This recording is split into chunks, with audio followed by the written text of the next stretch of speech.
Assalamualaikum Sobat Donggala, selamat datang di Ngobrolin Donggala yang akan membahas hal-hal unik, fakta-fakta menarik seputar Kabupaten Donggala.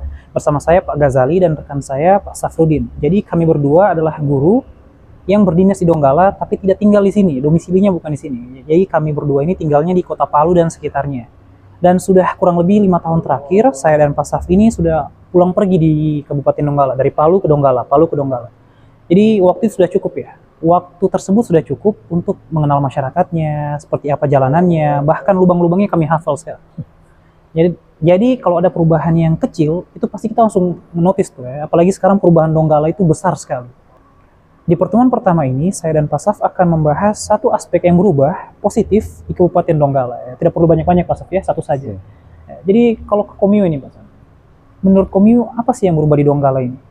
Setelah dalam beberapa waktu terakhir deh, beberapa bulan terakhir, apa dia yang berubah dari pandangan Komio? Kayaknya bukan cuma saya yang menyadari ini, tapi masyarakat Donggala ataupun yang datang ke Donggala pasti menyadari bahwa wajah kota Donggala saat ini semakin cantik, semakin indah, semakin asri.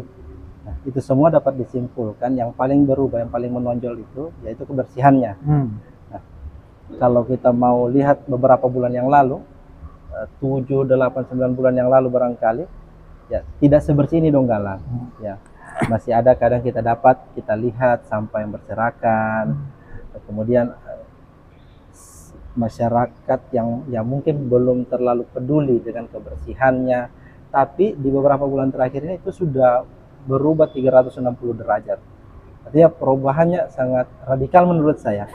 Ke arah yang baik ya, radikal ke arah yang baik. Untuk ke arah yang baik. Karena sekarang kalau kita masuk ke Donggala, wilayahnya bersih, tidak ada lagi sampah yang kita dapatkan, kepedulian masyarakat. Bahkan kalau kita saya Pak Imam berapa kali saya dapat masyarakat itu di depan rumahnya membersihkan sampahnya. Kemudian itu bukan cuma 1-2 kali saya dapat. Artinya masyarakat semakin peduli untuk menjaga lingkungannya. Nah, ini juga saya kadang di media sosial saya lihat dinas-dinas ternyata mereka setiap hari Jumat melakukan kerja bakti. Bisa jadi ini juga yang mendorong masyarakat untuk aktif menjaga kebersihan. Oke, tadi bicara-bicara tentang kebersihan, kalau saya pribadi yang saya lihat itu tamannya Pak Saf, ya. Jadi tamannya begitu kita masuk sebelum naik ke Gunung Bali itu ada taman ya. Ada taman sebelum masuk pelabuhan itu tamannya sudah bagus, sudah bersih, ditata dengan rapi. Kemudian di sebelah kirinya itu ada taman bermain untuk anak-anak, itu sudah bersih, sudah diawasi ya. Tidak seperti beberapa tahun belakangan saya lewat itu kotor itu ya. Sekarang sudah bersih. Ini kelihatan sekali kalau masyarakat Donggala sudah mulai bertumbuh ke arah yang lebih baik ya. Jadi pola pikirnya ini udah berubah nih, udah paham kalau kebersihan itu penting. Dulu paham, sekarang lebih paham lagi. Ya, betul. Setuju saya Pak Ghazali kalau kami bilang bahwa perubahan masyarakat dari baik ke arah yang semakin baik. Nah, itu juga yang ya kita lihat bukan hanya dari tamannya Mas. Nah, tadi saya sampaikan di pinggir jalan. Nah, bahkan yang paling nampak itu kalau kita baru masuk Donggala, tunggu selamat datang yang selama ini kurang terawat, mungkin karena tulisannya sudah pudar, catnya huruf-hurufnya hilang ya dulu ya? Hurufnya hilang, selamat jadi seamat, tidak kelihatan lagi.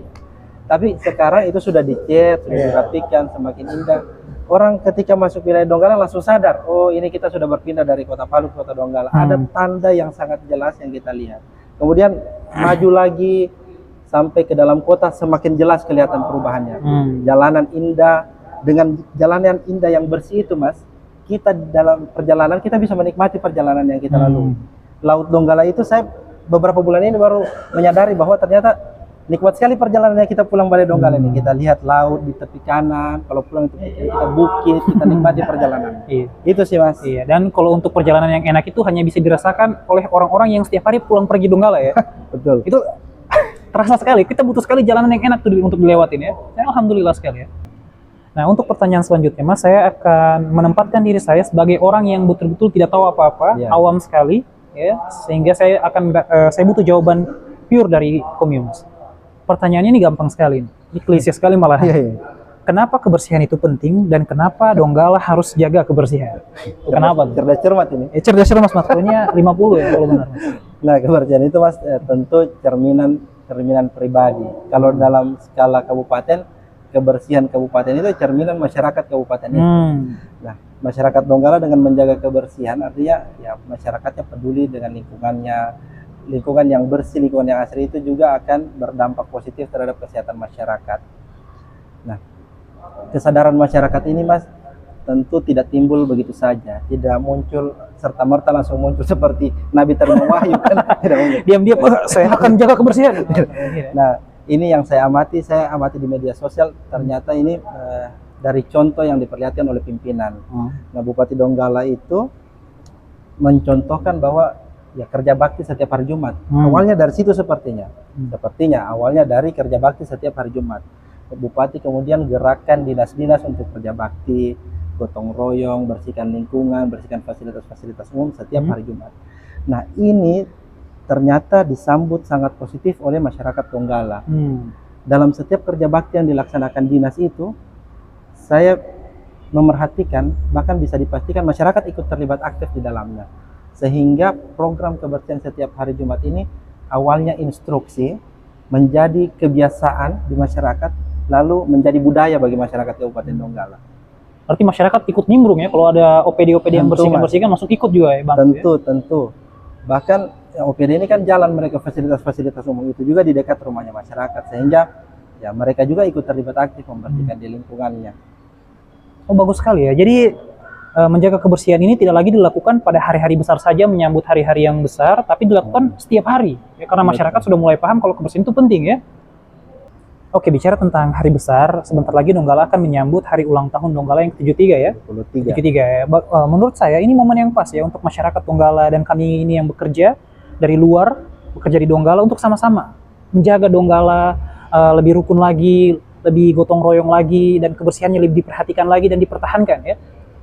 Gimana Mas? Betul Mas, karena kita sebagai orang yang datang ke Donggala melihat masyarakat yang peduli dengan lingkungannya, masyarakat yang menjaga kebersihan lingkungannya. Masa kita yang datang ke wilayah ini kita malah mengotori? Kalau masyarakat di wilayah itu sudah menjaganya, kita yang datang jangan mengotori. Paling tidak seperti itu, paling minimal seperti itu. Kalau mau ditingkatkan lagi, kalau kita yang datang melihat, misalnya ada sampah, ya kita pungut sampah itu, kita buang ke tempat sampah. Saya Mas, true story, saya kan bawa air, kadang minuman botol, snack-snack, ada bungkusannya.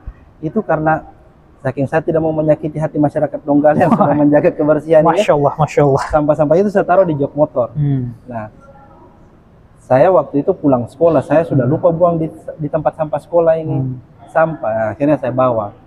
Cari-cari tempat sampah, akhirnya saya dapat tempat sampah di depan kantor pos. Saya buanglah di situ ini sampah-sampah. Nah, setelah saya lihat ternyata itu rumah dinas Bupati Donggala. Jadi ada tempat sampah di situ. Masya Allah. Jadi rumah dinas Bupati Donggala ada tempat sampah di depannya. Ada tempat sampah yang bisa ya kita manfaatkan daripada ini sampah kita bawa ke Palu.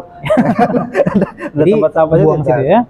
Oh, kalau dari sini, dari ceritanya yang kami sampaikan tadi, saya bisa melihat kalau pemimpin cerminan masyarakatnya. Jadi ketika pemimpinnya sudah menjaga kebersihan, masyarakat juga menjaga kebersihan, ya, menyediakan tempat sampah untuk digunakan umum ya. Betul. Sampah-sampah kecil tentunya ya, jangan sampah-sampah yang di rumah, habis masak apa segala macam sengaja taruh depan rumah orang, itu jangan ya. Tapi kalau kayak tadi boleh sekali, positif sekali yang seperti ini ya. Dengan kebiasaan masyarakat Donggala yang seperti ini, kemudian pimpinan yang seperti ini, yang peduli dengan kebersihan, didukung juga perangkat-perangkat daerah, lembaga-lembaga pemerintahan yang support dengan kebijakan kebersihan yang sedang digalakkan, ditambah lagi masyarakat juga yang aktif, peduli ikut terlibat ya. Nah, ini bukan tidak mungkin Donggala bisa kembali meraih Adipura menurut saya. Mungkin akan berat, tapi tidak mustahil ya. Jadi masyarakat Donggala kita bisa. Baik teman-teman, demikian obrolan kami di Ngobrolin Donggala pada episode pertama ini. Jika kalian punya saran, ide, masukan, atau hal-hal yang menarik tentang Donggala untuk kami obrolin, silahkan kirimkan kepada kami. Kami berdua juga mengucapkan selamat ulang tahun ke-73 untuk Kabupaten Donggala. Tanah bukan tempat kami lahir dan tumbuh, tapi kami mencintai tanah ini karena kami berkembang dari tanah ini. Terima kasih. Assalamualaikum warahmatullahi wabarakatuh.